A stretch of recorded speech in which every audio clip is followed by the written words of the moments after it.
जोहार सानाम ᱧᱮᱧᱮᱞᱤᱭᱟᱹ ᱠᱚ ᱤᱧ ᱫᱮᱵᱫᱟᱥ ᱥᱚᱨᱮᱱ ᱟᱨ ᱫᱟ ᱦᱩᱞ ᱱᱤᱭᱩᱡ ᱯᱮ ᱧᱮᱞ ᱧᱟᱢᱮᱫ ᱛᱟᱵᱚᱱᱟ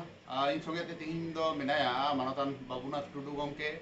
ᱟᱵᱚ ᱵᱚᱱ ᱵᱟᱲᱟᱭᱟ ᱥᱟᱱᱛᱟᱲ ᱴᱤᱪᱟर्स एसोसिएशन ᱨᱮᱱ सेक्रेटरी ᱜᱚᱢᱠᱮ ᱠᱟᱱᱟᱭ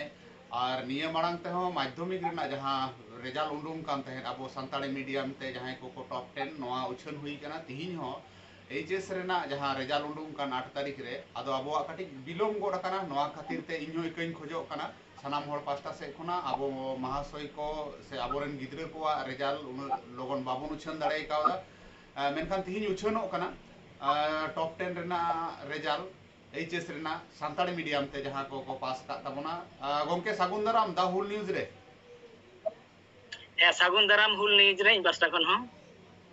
ᱜᱚᱢᱠᱮ ᱢᱟ ᱩᱪᱷᱟᱹᱱ ᱛᱟᱵᱚᱱ ᱢᱮ ᱡᱟᱦᱟᱸᱭ ᱠᱚ ᱚᱠᱚᱭ ᱠᱚᱠᱚ टॉप 10 ᱨᱮ ᱢᱮᱱᱟᱜ ᱠᱚᱣᱟ ᱟᱵᱚ ᱥᱟᱱᱛᱟᱲᱤ ᱢᱤᱰᱤᱭᱟᱢ ᱛᱮ এইচএস ᱨᱮ ᱩᱪᱷᱟᱹᱱ ᱛᱟᱵᱚᱱ ᱢᱮ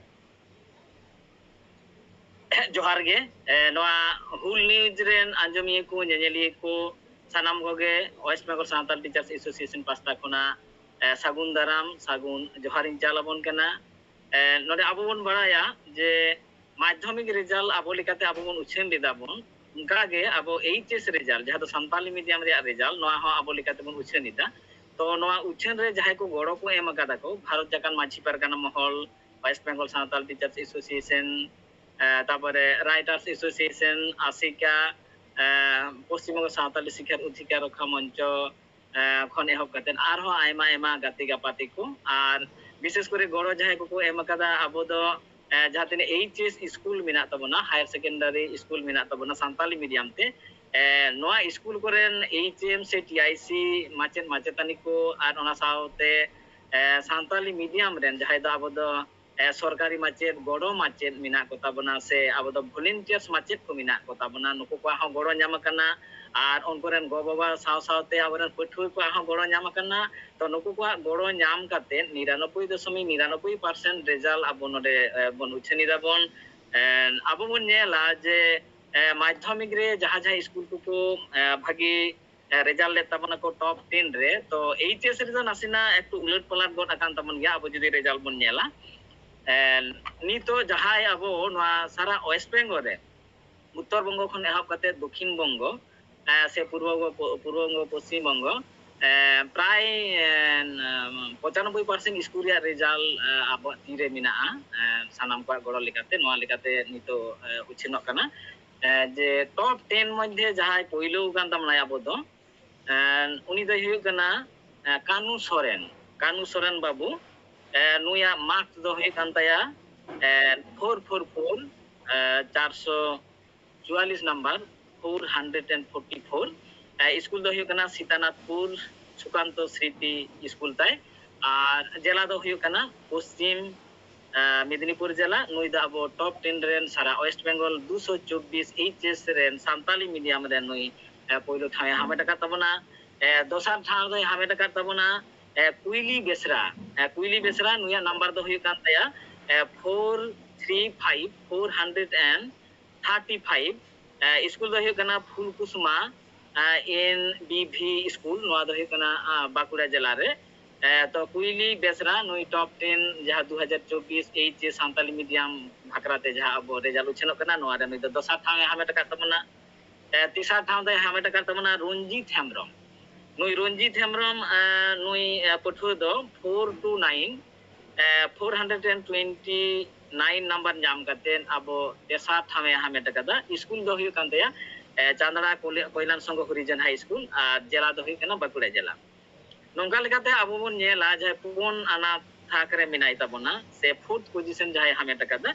उनी दो हुयु कना जमुना हेम्ब्रम नुया मार्क दो हुयु कान तया 426 और स्कूल दो हुयु कना सीतानाथपुर एसएस हाई स्कूल कना जहां दो पश्चिम मेदिनीपुर रे मिना तो अब नोडे बन नेला जे फोर्थ पोजीशन रे आर मिटा नोडे पठुआ जमुना हेम्ब्रम सीतानाथपुर हाई स्कूल खन नोडे अब टॉप 10 रे जायगा हामेट कदा नितो तो फिफ्थ पोजीशन रे अब बन नेला अकोय हामेट गड कदा फिफ्थ पोजीशन रे मिनाया बाहामुनि सोरेन नुया नंबर दो हुयु कना 422 नुई दो आबार सीतानाथपुर एसएस हाई स्कूल रेन कना पश्चिम मेदिनीपुर तो नोडे अब मोड़ेयाना थाक रे अब बन नेलेदा जे बाहामुनि Soren 422 number nyam kate Sitanathpur school reyag nyutum adi gorov sala abo West Bengal re se santali medium samaj re abo pasnaw ka tabona 6th position re do Rojoni Hembrom 416 number nyam kada nui do Bir Sidhu Kanu Nagar Nodia jela 6th position abo bon nyela je madhyamik re do Bir Sidhu Nagar ha nidhat onka top 10 re babon nyel kat ba to node abo HS do bon nyelet ko je 6th position re Rojoni Hembrom minaya jahai do 416 number nyam katen abo 6th position e hamet kat tabona nito abo 7th position bon nyel lege jaha do eyayana thak re Suchitra Hasda nuya number do huyuk kanta 413 school do huyuk kana Bir Sidhu Kanu Nagar Nodia abar Bir Sidhu Kanu Nagar ren aboren pathua saptom stan jaha do eyayana thak re nuye abo West Bengal re hamet gora kat tabonai santali medium te 2024 reya jaha do HS porikha re 6th position re abo bon nyela apoy minaya Jim Tudu school nyutum do huyuk kanta Bir Sidhu Kanu Nagar abar sei Nodia jela ra Bir Sidhu Kanu Nagar Koilani re jaha menaa nonde ni babu kanai nuya mark do huyuk kanta 410 mane 410 তাহলে 410 number জাম কাতে নই do abo do 8th position re he ekan tabonai 9th position re abo bon jele kana nonde Kasinath Hembrom 407 number e jam kada nui babu school do huyuk kanta Bir Sidhu Nagar abar Bir Sidhu Nagar Nodia jela Koilani Bir Sidhu Nagar ren abo por nonde abo bon jeleya 6th position ona saute 7th 8th and 9th por punya thang ko hamet kat tabona jaha do Nodia jela re mena tabona adi gorob bujuk kana Nodia jela bhakra te ho 10th position jahai do gelana thok re menai tabona Madhumita Soren nuya number do huyuk kanta 403 nuya school do huyuk kana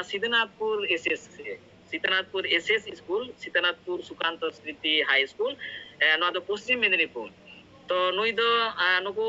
moi babu tako top 10 re abo no result re tendency jabon nyelda HS re jahano de uchenna tate bon nyelda je Paschim Medinipur ya Sitanathpur school jaha menat mana santali medium ar ona saute abo Nodia jela re jabon nyelda Bir Sidhu Nagar ya Koilani re jaha school menaa noko ge punya tha ko hamet kada ar barya tha do Bakura jela ko hamet kada noi abo noa result West Bengal Santal Teacher Association jaha do tunki tolaste eta machet ko goro TIC se HM ko goro se sanam santali medium santali parsi doro diye abo suchintito se abonan buddhijibi ko goro te noa top 10 result noa uchenna to noa top 10 re abo mon nyela pray 228 jon abo do 224 santali medium HS porikha ko em kat tabona pass re har do huyuk kan tabona 94.73 মানে প্রায় 95% abo ko pass kat tabona to node abor bigyan bibhag ko mena tabona abo node sares bon nyela sares re ho mena tabona node bargel bar gotang pathua ko select dena ko abo babu tako 13 jon mane 13 ko the kana gel pe ar babu noi tako ko the kana 9 mane are gotang total 22 to nuku ho noko pass ria percentage do huyuk kan tagoa noko do 99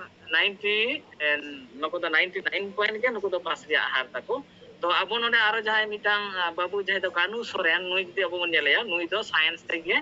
parhao kadai ar science tege 444 number nyam katen sara West Bengal re 2024 HS porikha santali medium topper re nui highest tabon ado nuko sanam babu mai tako jahai ape top 10 re pe he kana ape ho West Bengal Santal Teachers Association pasta khona mana sarhao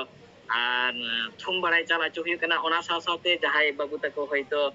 aro dosra dha porikha em huyuk tape ape ho aro mone muru kate padha pe ape ho West Bengal Santal Teachers Association pasta khona sagun thum chala pe huyuk kana ar ape sanam ko age laphang sechen re ale goro mena lia West Bengal Santal Teachers Association Sao सावते Bharat जागरण माची परगना महल आसिका से शिक्षार अधिकार रक्षा मंच writers association सानाम को आले गड़ो मेना लिया मा एनखान सानाम बाबू तको पठुआ को माचेन माचेतानी को सानताली मीडियम रेन टीआईसी से एचएम को ओना सावते सानताली पार्सी दरदी बुद्धिजीवी को West Bengal Santal teachers association पास्टा खन गुमाना सरहाव आर जहारे जालापन कना आर बाबू मैता को दो जो जेरे सगुन दुलुर थुमिन चालाको कना जोआ ᱦᱮᱸ ᱜᱚᱝᱠᱮ ᱦᱚᱸᱜᱼᱚᱭ ᱡᱮ ᱦᱟᱸᱜ ᱮᱭᱪᱮᱥ ᱠᱚ ᱯᱟᱥ ᱠᱮᱫ ᱛᱟᱵᱚᱱᱟ ᱟᱫᱚ ᱱᱩᱠᱩᱣᱟᱜ ᱠᱚᱞᱮᱡᱽ ᱠᱚᱫᱚ ᱚᱠᱟ ᱠᱚᱨᱮ ᱢᱮᱱᱟᱜᱼᱟ ᱚᱠᱟ ᱠᱚᱨᱮ ᱠᱚ ᱮᱰᱢᱤᱥᱚᱱ ᱫᱟᱲᱮᱭᱟᱜᱼᱟ ᱱᱚᱣᱟ ᱠᱟᱹᱴᱤᱡ ᱮᱢ ᱞᱟᱹᱭ ᱞᱮᱛᱟᱵᱚᱱ ᱠᱷᱟᱱ ᱫᱚ ᱟᱵᱚ ᱡᱟᱦᱟᱸᱭ ᱫᱚ 2024 एचएस सानताली मीडियम तको पास के तबना अब तो बाकुड़ा जिला रे मेना बाकुड़ा यूनिवर्सिटी कैंपस रे मेना साइंस विभाग नोडे मेना और अब तो बन नेला पश्चिम मेदिनीपुर लालगढ़ कॉलेज रे मेना तबना नोडे मेना तबना अब तो सानताली मीडियम भाकराते नुको तो ताहले खान दो अंडर ग्रेजुएट कॉलेज भाकराते नोडे को जोगाजोगा और आदि उसेरा गे मने होय फॉर्म फिलअप को चला कना नोआ भाकराते इन बाबू तक मेता को से माचेत को मेता को अपन अपन स्टूडेंट माचेत माचेतने को मा बाबू मैता को जाते अब दो बाकुड़ा यूनिवर्सिटी कैंपस रे जहां कॉलेज मिना तबना ओना साव सावते मेदिनीपुर जिला रे लालगढ़ कॉलेज जहां मिना तबना ओंडे गड़ो एमा को पे उनको ऑनलाइन ते फॉर्म फिलअप लगित ते और ओना बेगर हो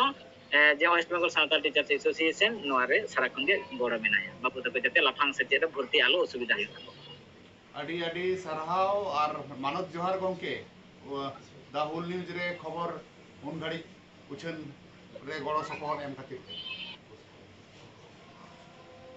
है मानद जोहार हुल न्यूज रेन सानाम नेनेलिए को आंजमिए को सानाम कोगे पश्चिम बंग सावताल शिक्षा संगठन से West Bengal Santal teachers association पास्टा खन गुणमाना सारहाव और जोहारिन चालको